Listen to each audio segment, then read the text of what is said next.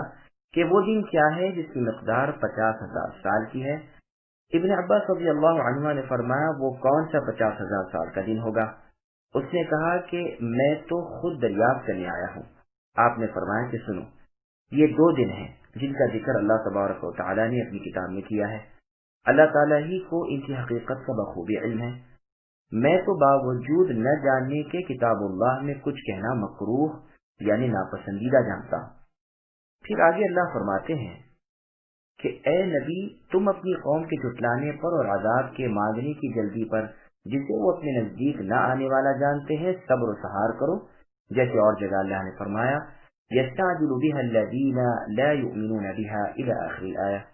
یعنی بے ایمان تو قیامت کے جلد آنے کی تمنائیں کرتے ہیں اور ایماندار اس کے آنے کو حق جان کر اس سے ڈر رہے ہیں۔ اسی لیے یہاں بھی فرمایا کہ یہ تو یعنی کفار و مشرکین اسے یعنی قیامت کے دن کو دور جان رہے ہیں بلکہ محال اور واقع نہ ہونے والا مانتے ہیں، لیکن ہم اسے قریب ہی دیکھ رہے ہیں، یعنی مؤمن تو اس کا آنا حق جانتے ہیں اور سمجھتے ہیں کہ اب آیا ہی چاہتا ہے، نہ جانے کب قیامت قائم ہو جائے اور کب عذاب آ پڑے، کیونکہ اس کے صحیح وقت کو تو بجز اللہ تبارک و تعالیٰ کے اور کوئی جانتا ہی نہیں۔ بس ہر وہ چیز اس کے آنے اور ہونے میں کوئی شک نہ ہو اس کا آنا قریب ہی سمجھا جاتا ہے اور اس کے ہو پڑنے کا ہر وقت کھٹکا ہی رہتا ہے۔ يوم تكون السماء كالمهل وتكون الجبال كالعهن ولا يسأل حميم حميما يبصرونهم يود المجرم لو يفتدي من عذاب يومئذ ببنيه وصاحبته وأخيه وفصيلته التي تؤويه ومن في الأرض جميعا ثم ينجيه كلا إنها لظى نزاعة للشوى تدعو من أدبر وتولى وجمع فاوعى۔ جس دن آسمان مثل تیل کی تلچھٹ کے ہو جائے گا اور پہاڑ مثل رنگین اون کے ہو جائیں گے اور کوئی دوست کسی دوست کو نہ پوچھے گا حالانکہ ایک دوسرے کو دکھا دیے جائیں گے۔ گنہگار آج کے دن کے عذاب کے بدلے فدیے میں اپنے بیٹوں کو اور اپنی بیویوں کو اور اپنے بھائیوں کو اور اپنے کنبے کو جو اسے جگا دیتا تھا اور روئے زمین کے سب لوگوں کو دینا چاہے گا تاکہ اسے نجات مل جائے، مگر ہرگز یہ نہ ہوگا۔ یقیناً وہ شعلہ والی آگ ہے جو منہ اور سر کی کھال کھینچ لانے والی ہے، وہ ہر اس شخص کو پکارے گی جو پیچھے ہٹتا اور منہ موڑتا ہے اور جمع کر کے سنبھال رکھتا ہے۔ سامعین، اب ان آیتوں کی تفصیل سماعت کیجیے۔ قیامت کی ہولناکیاں۔ اللہ تعالیٰ فرماتے ہیں کہ جس عذاب کو یہ طلب کر رہے ہیں وہ عذاب ان طلب کرنے والے کافروں پر اس دن آئے گا جس دن آسمان مثل مہل کی ہو جائے گا، یعنی زیتون کے تیل کی تلچھٹ جیسا ہو جائے، اور پہاڑ ایسے ہو جائیں جیسے دھنی ہوئی اون۔ یہی فرمان اور جگہ اللہ کا ہے وَتَكُونُ الْجِبَالُ كَالْعِهْنِ الْمَنْفُوشِ۔ پھر آگے اللہ فرماتے ہیں کہ کوئی قریبی رشتہ دار کسی اپنے قریبی رشتہ دار سے پوچھ کچھ بھی نہ کرے گا، حالانکہ ایک دوسرے کو بری حالت میں دیکھ رہے ہوں گے، لیکن خود ایسے مشغول ہوں گے کہ دوسرے کا حال پوچھنے کا بھی ہوش نہ رہے گا، سب آپا دھاپی میں پڑے رہیں گے۔ ابن عباس رضی اللہ عنہما فرماتے ہیں کہ ایک دوسرے کو دیکھے گا، پہچانے گا، لیکن پھر بھاگ کھڑا ہوگا، جیسے اور جگہ اللہ نے فرمایا لِكُلِّ امْرِئٍ مِّنْهُمْ يَوْمَئِذٍ شَأْنٌ يُغْنِيهِ، یعنی ہر ایک شخص ایسے مشغلے میں لگا ہوا ہوگا جو دوسرے کی طرف متوجہ ہونے کا موقع ہی نہ دے گا۔ اور جگہ اللہ کا فرمان ہے کہ لوگوں اپنے رب سے ڈرو اور اس دن کا خوف کرو جس دن باپ اپنی اولاد کو اور اولاد اپنے باپ کو کچھ کام نہ آئے گی۔ اور جگہ اللہ کا ارشاد ہے کہ گو قرابت دار ہوں لیکن کوئی کسی کا بوجھ نہ بٹائے گا۔ اور جگہ اللہ نے فرمایا فَإِذَا نُفِخَ فِي الصُّورِ فَلَا أَنْسَابَ بَيْنَهُمْ يَوْمَئِذٍ وَلَا يَتَسَاءَلُونَ، یعنی سور پھونکتے ہی سب آپس کے رشتے ناتے اور پوچھ گچھ ختم ہو جائے گی۔ اور ایک جگہ فرمایا يَوْمَ يَفِرُّ الْمَرْءُ مِنْ أَخِيهِ وَأُمِّهِ وَأَبِيهِ وَصَاحِبَتِهِ وَبَنِيهِ، یعنی اس دن انسان اپنے بھائی سے، ماں سے، باپ سے، بیوی سے اور فرزند سے بھاگتا پھرے گا۔ ہر شخص بوجہ اپنی پریشانیوں کے دوسرے سے غافل ہوگا۔ یہ وہ دن ہوگا کہ اس دن ہر گنہگار چاہے گا کہ اپنی اولاد کو اپنے فدیے میں دے کر جہنم کے عذاب سے چھوٹ جائے، اور اپنی بیوی کو اور اپنے بھائی کو اور اپنے رشتے کنبے کو اور اپنے خاندان اور قبیلے کو، بلکہ چاہے تمام روئے زمین کے لوگوں کو جہنم میں ڈال دیا جائے لیکن اسے آزاد کر دیا جائے۔ آہ کیا ہی دلگداز منظر ہے کہ اپنے کلیجے کے ٹکڑوں کو، اپنی شاخوں اور اپنی جڑوں کو اور سب کے سب کو آج فدا کرنے پر تیار ہے تاکہ خود بچ جائے۔ فقیلہ کے ایک معنی مال کے بھی کیے گئے ہیں۔ غرض کے تمام تر محبوب ہستیوں کو اپنی طرف سے بھیٹ میں دینے پر دل سے رضامند ہوگا، لیکن کوئی چیز کام نہ آئے گی، کوئی بدلہ اور فدیہ نہ کھپے گا، کوئی عوض اور معاوضہ قبول نہ کیا جائے گا، بلکہ اس آگ کے عذابوں میں ڈالا جائے گا جو اونچے اونچے اور تیز تیز شعلے پھینکنے والی اور سخت بھڑکنے والی ہے، جو سر کی کھال تک جھلسا کر کھینچ لاتی ہے، بدن کی کھال دور کر دیتی ہے اور کھوپڑی تل تلی کر دیتی ہے، ہڈیوں کو گوشت سے الگ کر دیتی ہے، رگ پھٹے کھچنے لگتے ہیں، ہاتھ پاؤں ایٹنے لگتے ہیں،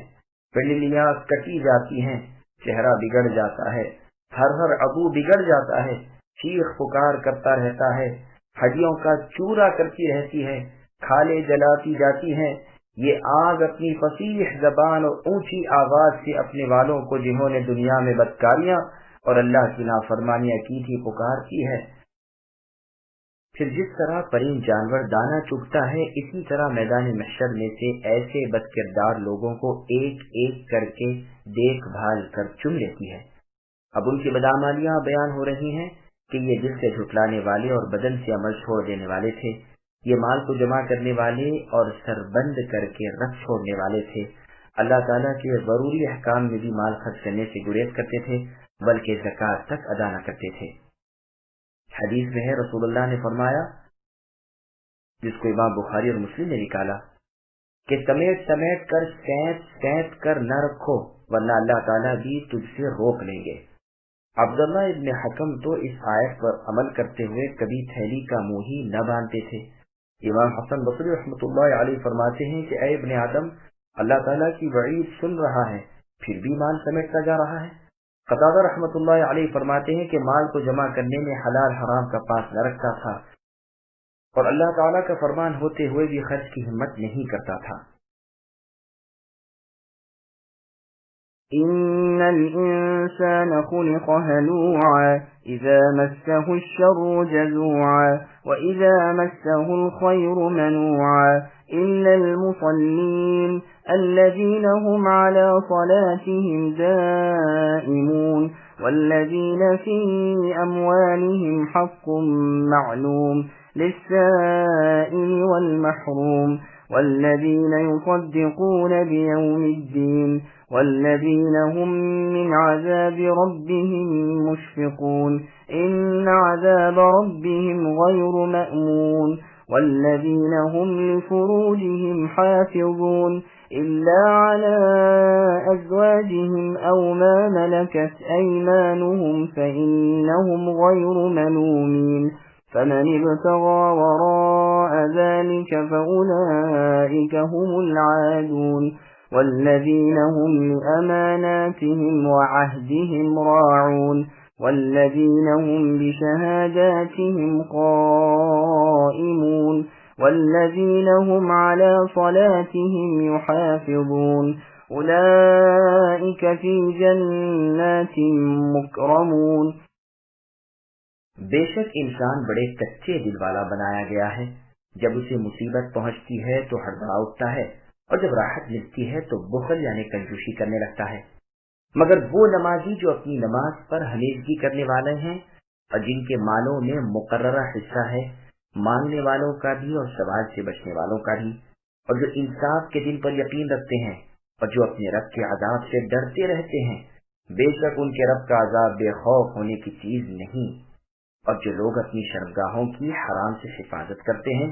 ہاں ان کی بیویوں اور لونڈیوں کے بارے میں جن کے وہ مالک ہیں انہیں کوئی ملامت نہیں، اب جو